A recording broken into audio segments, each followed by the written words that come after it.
На одной из узких улочек Филадельфии, в районе, где здания давно забыли ремонт, а люди жили как могли, началась история, которая изменила чью-то жизнь. Среди мусора, дождя и тусклых вывесок на тротуаре сидел 6-летний мальчик по имени Джейкоб. Его лицо было заплакано, а одежда явно с чужого плеча. Он потерялся по дороге с матерью в местную булочную, отвлекся на витрину с игрушками, и когда обернулся, ее уже не было.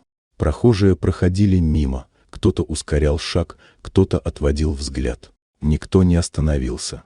Никто, кроме женщины по имени Сюзан. Ее пальто было старым, но аккуратным, а глаза — спокойными.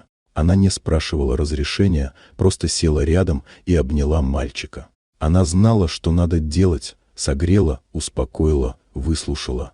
И начала искать его мать, водя Джейкоба по району и спрашивая людей. Через дорогу, в темной машине с затемненными стеклами, за всем этим молча наблюдал мужчина по имени Чарльз. Он был владельцем сети ресторанов, богатым и одиноким.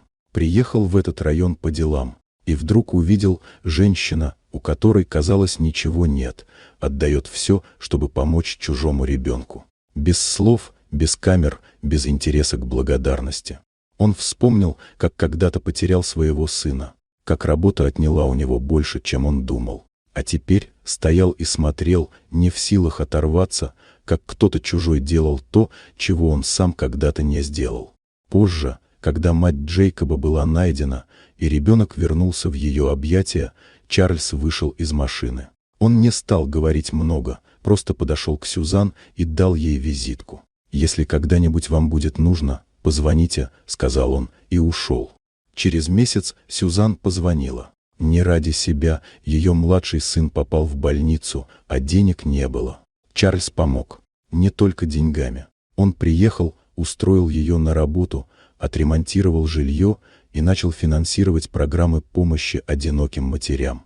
Сюзан никогда не стремилась к славе.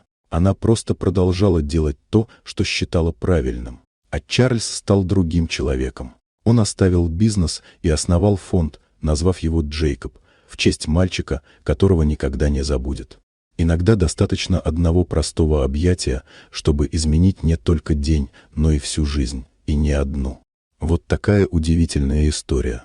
Дорогие друзья, если вам понравилось видео, поставьте лайк, а также подписывайтесь на канал, впереди еще много интересного.